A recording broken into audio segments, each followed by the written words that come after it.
Sergio Valdés nos cuenta los detalles de cómo se votó en la Cámara de Diputados para aceptar el veto del Poder Ejecutivo al presupuesto 2017. Sergio, te escuchamos. Muy bien, son ya las 12:45 y así está ahora la plenaria de la Cámara de Diputados. Hace cuestión de 10 minutos acaban de aceptar el veto del presidente Cartes al presupuesto con 34 votos a favor, 7 votaron por el rechazo a este veto y finalmente ganó lo que sería el cartismo, que tuvo el apoyo de 3 votos liberales para que se fugaron en las últimas horas para que puedan darse esta posibilidad, teniendo en cuenta que hasta ayer por lo menos se visoraba la posibilidad de que sea finalmente rechazado este veto contra que el presidente Cartes había presentado. Bartolomé Ramírez, por ejemplo, es uno de los que estaba encabezando también esta lista. Tengo la lista de los 34, si quieren puedo pasar a leer. Sí, De los por 34. favor. Sí, te escuchamos. Por los que votaron a favor: Alcimio Casco, Blanca Vargas, Clemente Barrios, Elio Cabral, Hugo Velázquez, Julio Ríos, Mario Soto, Nazario Rojas, Oscar Venancio Núñez, Pedro Britos, Ramón Romero Roa, Walter Hams, Atilio Penayo, Carlos Núñez Salinas, Concepción Quintana, Enrique Pereira, Jorge Baruja, Luis Larré, María Cristina Villalba, Néstor Ferrer, Paulino Rodríguez, Perla de Vázquez, Ricardo Núñez, Bernardo Villalba, Celso Troche, del Pilar Medina, Félix Ortellado, José Adorno, Mario Cáceres, Miguel del Puerto, Oscar Tuma, Pedro Aliana, Purificación Morel y Tomás Rivas. La mayoría, desde luego, cartistas.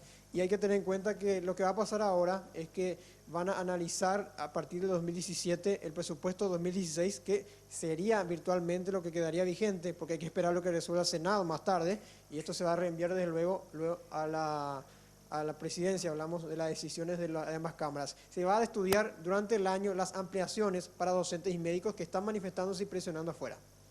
Sí, Sergio, y ahí se da una particularidad en la Constitución Nacional, porque en realidad cuando hay discrepancia, por ejemplo, entre ambas cámaras, lo que predomina es el criterio del Poder Ejecutivo, en este caso el veto.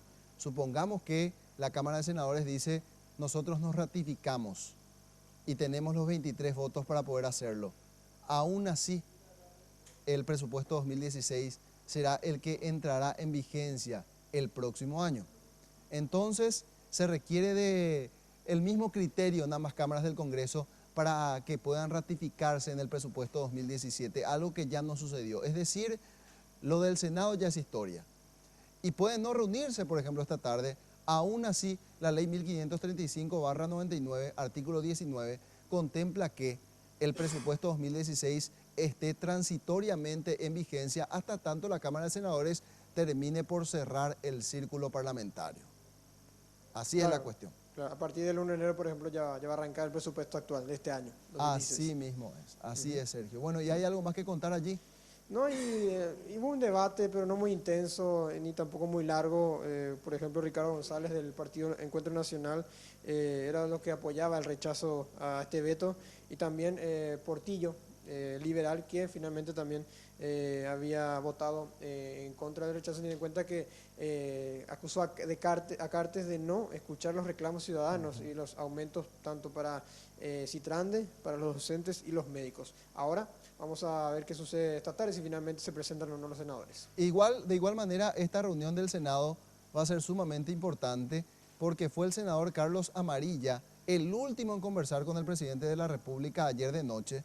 Lo hacía a instancias o bajo la intermediación del senador colorado Juan Carlos Galaverna. Tuvo una conversación telefónica de 10 minutos, lo decía esta mañana Carlos Amarilla en conversación con Radio Monumental. 10 minutos habló con el presidente de la República y no logró convencerlo de que retirara el veto total y optara por un veto parcial. De acuerdo a lo que dijo Carlos Amarilla, y no quiso entrar en detalles, el presidente de la República reaccionó de esta manera ya por una cuestión hormonal, por una cuestión de testosterona, decía el senador Carlos Amarilla, por la rivalidad que mantiene con 2 senadores.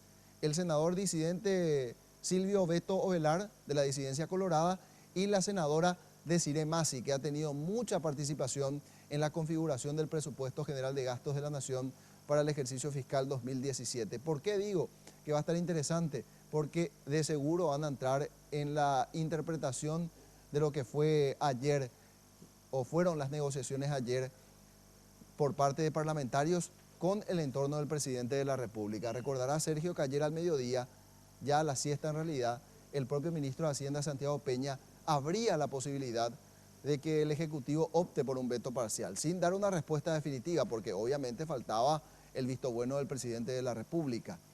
Durante toda la tarde se estuvo negociando. Se reunieron los integrantes de la Comisión Permanente y otros parlamentarios en la residencia del diputado Ariel Oviedo, presidente de la Comisión Permanente.